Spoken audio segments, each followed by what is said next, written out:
Hi I'm Divya Vedanayagam. Welcome to my channel. இன்னைக்கு வீடியோவில் நம்ம என்ன பார்க்க போகிறோம் அப்படின்னா, சீஃப் ஜஸ்டிஸ் ஆஃப் இந்தியா வந்து சுப்ரீம் கோர்ட்டில் ஒரு கான்ட்ரவர்ஷியலான ஸ்டேட்மெண்ட் சொல்லியிருக்காரு. அது என்ன ஸ்டேட்மெண்ட், எதனால் அப்படி சொன்னார், அண்ட் இந்தியாவில் ஒரு லார்ஜஸ்ட் பொலிட்டிக்கல் பார்ட்டி ஃபார்ம் ஆயிருக்கு. அது என்ன பார்ட்டி, அது எதனால் ஃபார்ம் ஆச்சு அப்படிங்கிறத இந்த வீடியோவில் பார்க்கலாம். May 15 chief justice of India supreme கோர்ட்டில் ஒரு ஹியரிங்கில் ஒரு ரிமார்க், ஒரு கான்ட்ரவர்ஷியலான ஸ்டேட்மெண்ட் சொல்கிறாரு. அது என்ன அப்படின்னா, unemployed youngsters are like cockroaches and parasites அப்படின்னு ஒரு ஸ்டேட்மெண்ட்டை சொல்கிறார். அது எதனால் சொல்கிறாரு, எந்த கேஸில் அப்படி சொல்கிறாருன்னு பார்த்தா, டெல்லி ஹைகோர்ட்டில் ஒரு அட்வொகேட் வந்து அவருக்கு சீனியர் அட்வொகேட் அப்படிங்கிற டெசிக்னேஷன் வேணும் அப்படின்னு அப்ளை பண்ணுறாரு. பட் அது வந்து ரிஜெக்ட் பண்ணிடுறாங்க. ஸோ அதனால் அவர் வந்து சுப்ரீம் கோர்ட்டில் அதை வந்து சேலஞ்ச் பண்ணுறாரு. ஒரு பெட்டிஷன் மாதிரி போடுறாரு, இந்த மாதிரி எனக்கு ரிஜெக்ட் பண்ணுறாங்க. அது மட்டும் சொல்லாமல் அந்த ப்ராசஸே வந்து ரொம்ப பயஸ்டாக இருக்குது, சீனியர் அட்வொகேட் அப்படிங்கிற டெசிக்னேஷன் கொடுக்குற ப்ராசஸ் வந்து சரியில்லை, சிஸ்டம் சரியில்லை அப்படின்னு சொல்கிறாரு. ப்ளஸ் அதை வந்து சோஷியல் மீடியாலையும் போஸ்ட் பண்ணுறாரு, நம்மளோட சிஸ்டம் வந்து சரியில்லை அப்படிங்கிறத. யூஸ்வலாக சீனியர் அட்வொகேட் அப்படிங்கிற போஸ்ட் வந்து ப்ரொமோஷன் கிடையாது, ப்ரொமோஷனால வர போஸ்ட் கிடையாது. அது வந்து ஒரு ஹானர்னால கொடுக்குற post. Usually experienced lawyers, famous constitutional lawyers அந்த மாதிரி இருக்கிறவங்களுக்கு சீனியர் அட்வொகேட் அப்படிங்கிற போஸ்ட் தருவாங்க. ஸோ இவர் அப்ளை பண்ணும்போது இவருக்கு கிடைக்கல, அதனால ஒரு வேலை ஃபேவரிசம் ஒரு பயஸ்டாக இருக்குது அப்படிங்கிறதால இந்த கேஸ் போடுறாரு.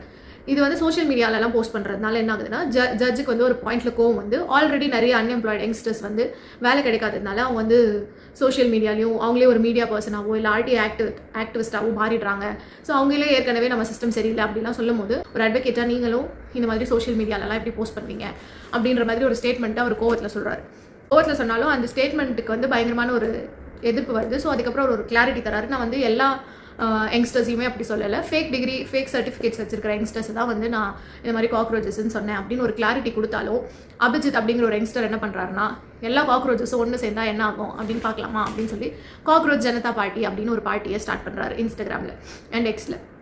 ஸ்டார்ட் பண்ணி ஒரு 5 டேஸில் ஆல்மோஸ்ட் ஒரு 17 மில்லியன் ஃபாலோவர்ஸ் கிட்ட வராங்க. ப்ளஸ் எக்ஸில் வந்து ஒரு கூகுள் ஃபார்மோ யாரெல்லாம் இதில் ஜாயின் பண்ணணும்னு நினைக்கிறீங்களோ அவங்களாம் இந்த கூகுள் ஃபார்ம் ஃபில் பண்ணி ஜாயின் பண்ணிக்கலாம் அப்படின்னு பார்க்கும்போது நிறைய பேர் அதில் ஜாயின் பண்ணுறாங்க. ப்ளஸ் இதோடு நிறுத்தாமல் அவங்க வந்து அவங்களுக்குன்னு ஒரு வெப்சைட் வச்சுருக்காங்க அண்ட் சிம்பிள் வச்சுருக்காங்க, அப்புறம் ஒரு மேனிஃபெஸ்டோவும் வச்சுருக்காங்க. அந்த மேனிஃபெஸ்டோவில் என்னெல்லாம் சொல்லியிருக்காங்க அப்படின்னா, அவங்களோட மேனிஃபெஸ்டோ என்னெல்லாம் அப்படின்னு பார்த்தா, ஃபஸ்ட்டு வந்து ரிட்டையர்டு சீஃப் ஜஸ்டிஸ் ஆஃப் இந்தியாவுக்கு வந்து ரிட்டையர் ஆனதுக்கப்புறம் ராஜ்யசபாவில் எந்த சீட்டும் கிடையாது அப்படின்னு சொல்லியிருக்காங்க. செகண்ட் வந்து ஒரு உண்மையான ஓட் வந்து ஒருத்தவங்க கிட்டேருந்து பறிக்கப்படுது, இல்லை அவங்களுக்கு கிடைக்கல அப்படின்னா சீஃப் எலெக்ஷன் கமிஷனரையே வந்து ஜெயிலில் தூக்கி போட்டுருவோம் அப்படின்னு ஒரு மேனிஃபெஸ்டோ சொல்லியிருக்காங்க.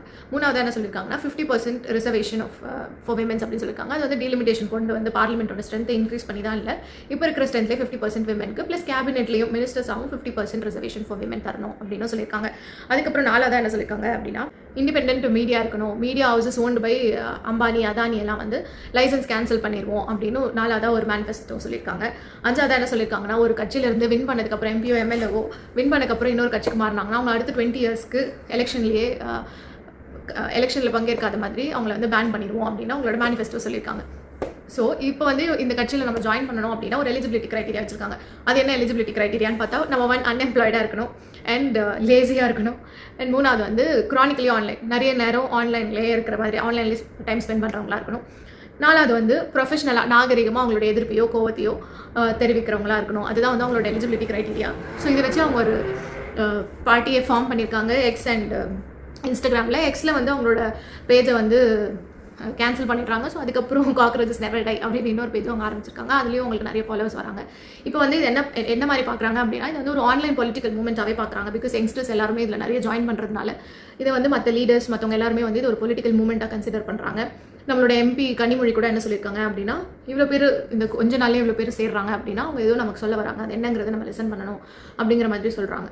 நீங்கள் இந்த சிஜேபி பற்றி என்ன நினைக்கிறீங்க, உங்களோட சப்போர்ட் சிஜேபிக்கு இருக்கா அப்படின்னு நீங்கள் கமெண்ட்டில் சொல்லுங்கள். இந்த மாதிரி நிறைய யூஸ்ஃபுல் இன்ஃபர்மேஷன்ஸ் தெரிஞ்சுக்க subscribe to my channel. Thank you, by.